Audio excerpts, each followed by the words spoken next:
Up until this period, there have been so many fascinating events. The show in Venice, the show in L'Aquila.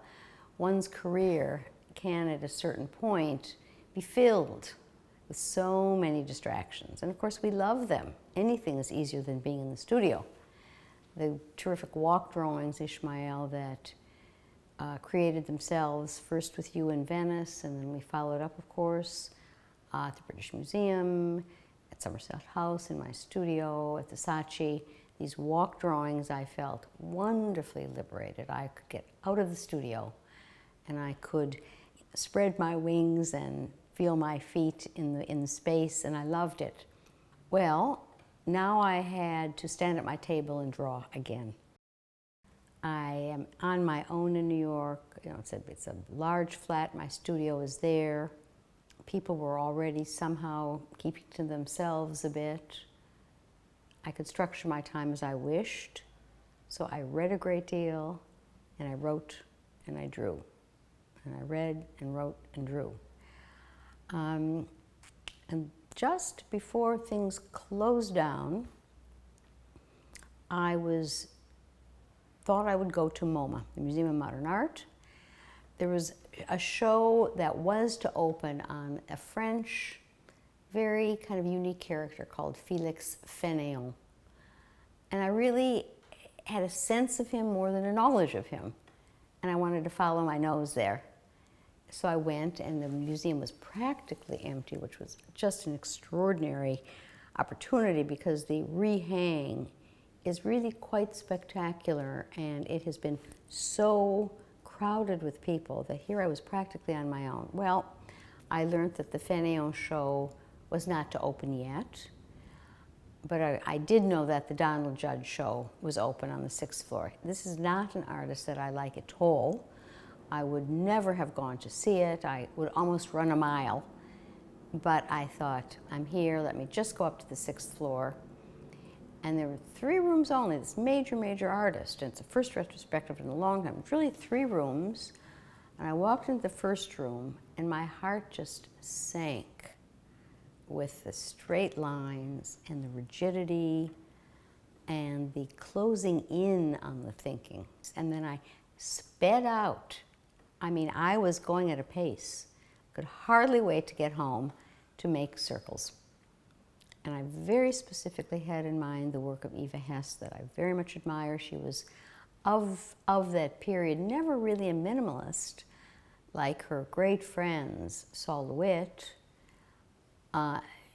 She used her body, but it's not embodiment like mine. It was still quite conceptual. So she did circles in the grid. And I had already, at this point, made 5 silver points with my characteristic straight lines, lozenges, fine, not fabulous, but fine. Well, I got home and I made this first very beautiful circular form. And it really, of all the works that followed, which look circular, it's the only one when I actually drew circles. So I knew right away, this isn't me. This really is a big, big, big nod to Eva Hesse. But if I'm going to nod to anyone, she's the one. And I looked at it. I mean, now I love the drawing. Then I didn't. But it started me, it freed up the movements. You know, fundamentally, that's really what happened during this period. My body began to move again in ways which give rise to the circles by virtue of the way I count through the sheet, turn the sheet 90 degrees anti-clockwise, so that whether the lines, whether the movements are half circle, half circle, half circle, or a curve, which was quite thrilling because it's just kind of a very archaic movement, or in this drawing, which I call good conduct, it's the movement of a conductor. All those movements are very consistent. You have to know exactly where you are on the sheet, but they will knit together. I think that really is a good word.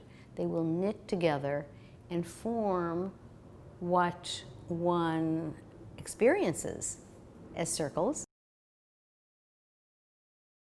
certainly didn't expect a pandemic to hit, but when it did, the very first thing that came to mind and into the minds of my sisters was the polio epidemic of 1951, which was so formative in our lives and really determined, for me certainly, the path that I follow today. So everyone was crazed and concerned, and I sat down to work.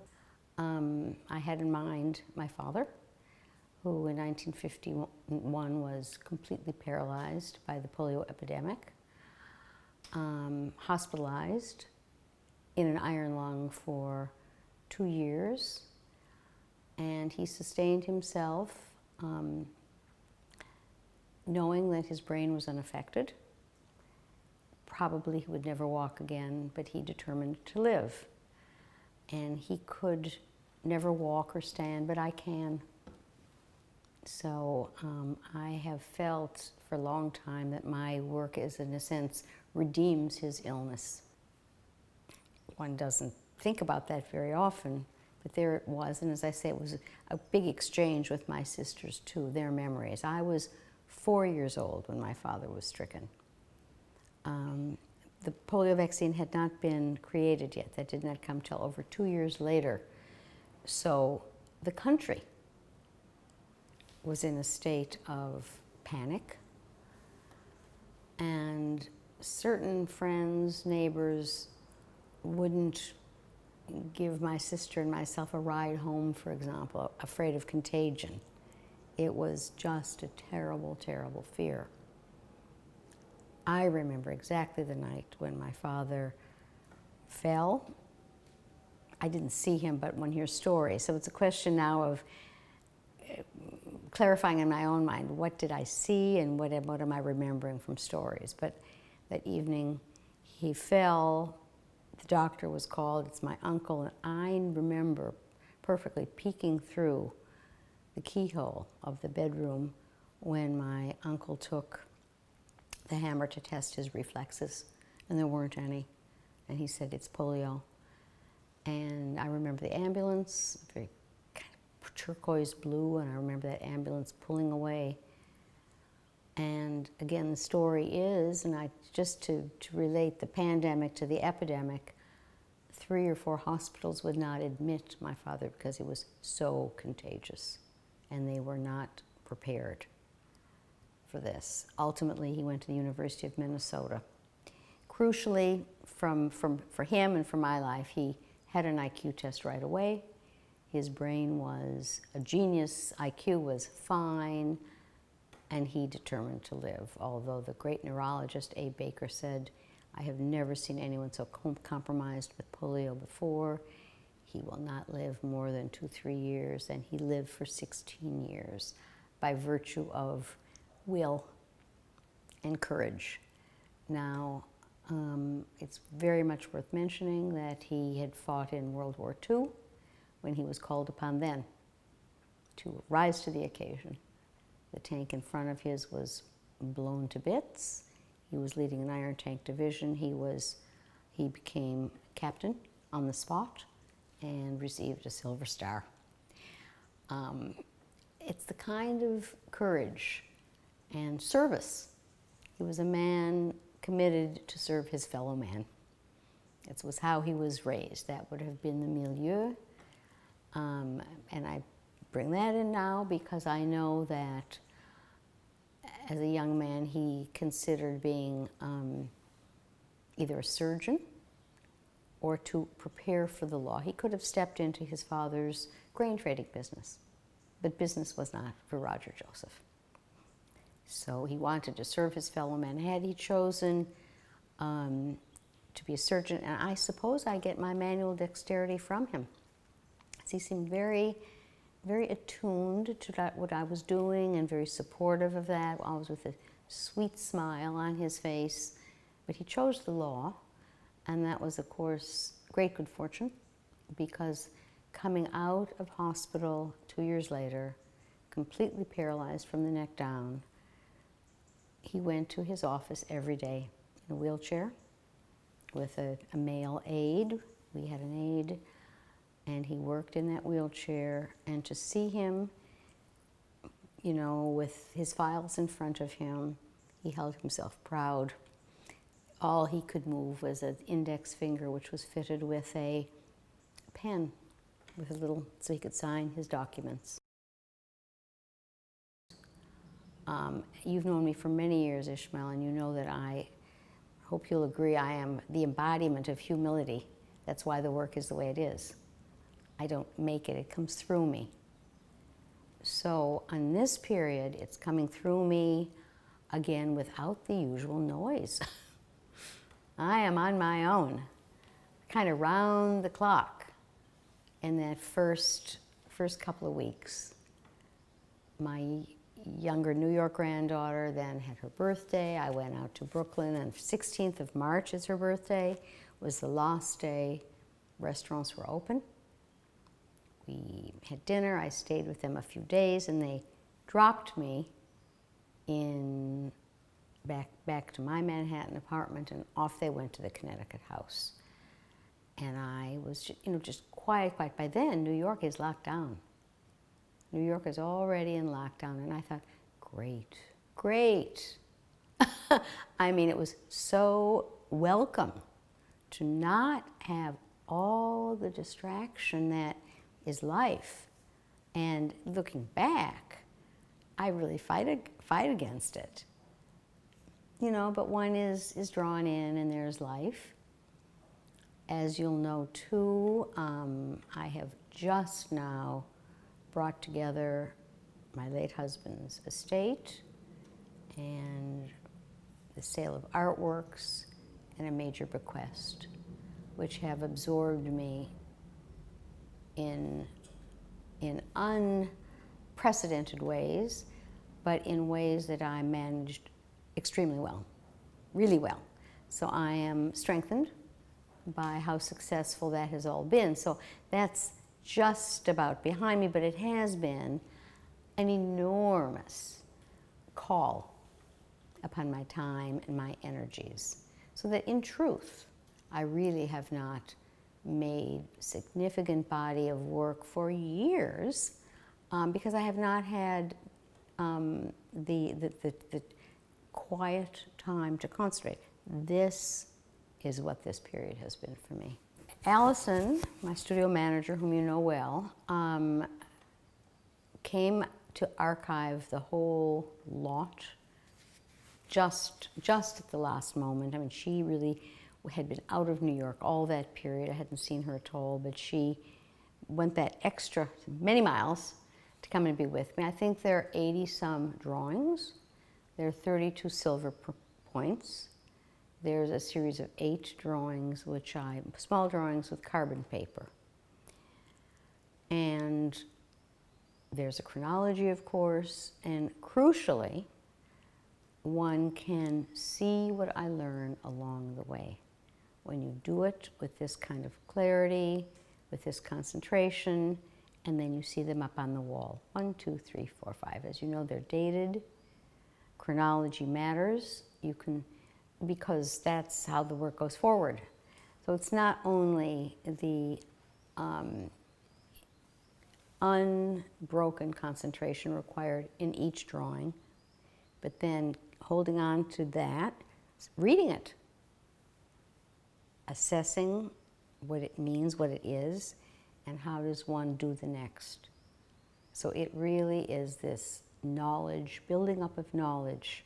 As I had time to draw, I had time to write significant jottings.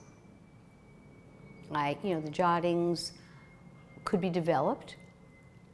They too require time and thought and care. And I certainly aspire that they reflect the kind of clarity of my thinking, which one sees in the drawing, it would be a nonsense if they were different in kind. So they also must have order and fluidity and grace and light, turn and turn about. It has been very significant that during this period, I am working with Jill Silverman Van Coenegrachts, who feels that this work I'm doing has real significance. And I think she saw in the way I proceeded, in the way I began to jot, something different in kind than she had already spotted in the work. And she is not wrong. This was different in kind. This was a restart. This was like turning on a button. And I was able to concentrate and focus with unequivocal commitment and determination, as I have not done maybe since I made my commitment to the studio, 1983. It was more her encouragement and enthusiasm which quickened it, I would say, more than the circumstances around me. It is invaluable during such a period to have someone watching, not pushing, not impinging, but watching and really echoing back what's going on, seeing it for what it is. Talking about the drawings, I feel we've kind of talked around them, but there was such a sense of freedom of movement. It was thrilling, that it was fun or enjoyable as opposed to a strain. So crucially, we have the circular forms, we have a lot of freedom of movement. You know, no one's looking over, I mean, Jill is watching, but she's encouraging the great sense of play. And then, crucially, when the lozenges and kind of diagonals set in again, they were called for by virtue of a kind of gesture in making the circle, which was a diagonal gesture. Well, okay, then I have to do that. But there was a difference. I wasn't forcing that diagonal. It wasn't a strain. In fact, I realized that if I just quite simply posed myself at a corner and lifted from the center, gravity would see me through. And so it was a different mindset than with the straight line. I let gravity take me through. I mean, I've done it before, but this somehow felt different. This just really felt, the lines were wobbly, but they would end in the right spot. What intrigues me is how you dealt with this rather exotic, if you like, channeling. You're looking at works you hadn't done before. No, well, this is what you hope for. I mean, it was if they were dispatches to you, they're kind of dispatches to me too. And interestingly, my older son Roger, who's a filmmaker, I asked him when something of note occurred, I would ask him to come into the studio and document it from a distance. And you know that he made the dispatches. And they sat in groups, and that's what gave Jill the excitement, you know, the information. Now, I think it's worth mentioning, ISHMAEL, I mentioned the sense of freedom and movement. The walk drawings surely had an enormous influence.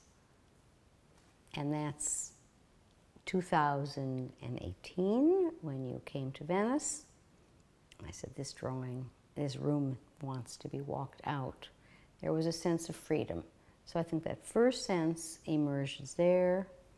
I'm in space, drawing 1, 2, 3, 4 at the Saatchi.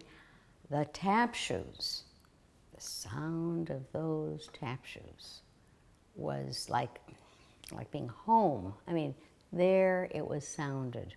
Everything that triggers the work is now sounded out. You can't miss it. And when we say, we use the expression, you can't miss a beat. You can't miss a beat because you'll hear it, but then I wouldn't miss a beat because it's coming from the inside. And there's no mistake there. There's absolutely no mistake because I am so attuned to my body.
This extended body now of drawings that is the topic of our conversation here, kicked off in New York. The huge proportion of the American work was created in the Connecticut studio. There was a continuity there, quiet. It's a studio where I have a long history. And my life is really quite settled. My family was around me. My older son Roger was there with the girls and his wife, and we had a good lockdown together. But the girls were remote schooling, and I had an active part in my younger granddaughter's school day, but I always make time for the studio. So I think one of the reasons I've been able to get on in my life is that my boundaries are very clear. And there's a studio door, and nobody comes in that studio. Harper did to do her homework, but that was important, and that was fine. She had her position, and I loved that. So that was, a very special, quiet period, enormous concentration. Coming back here, I thrilled to the shift. I got here, again, the first phase of lockdown was just opening, and my younger son is here with his partner and a brand new granddaughter. So I divided my time differently. It wasn't that, here the studio is quite far from where I live and far from Finsbury Park when they live. So I would have 4 very concentrated days of working here.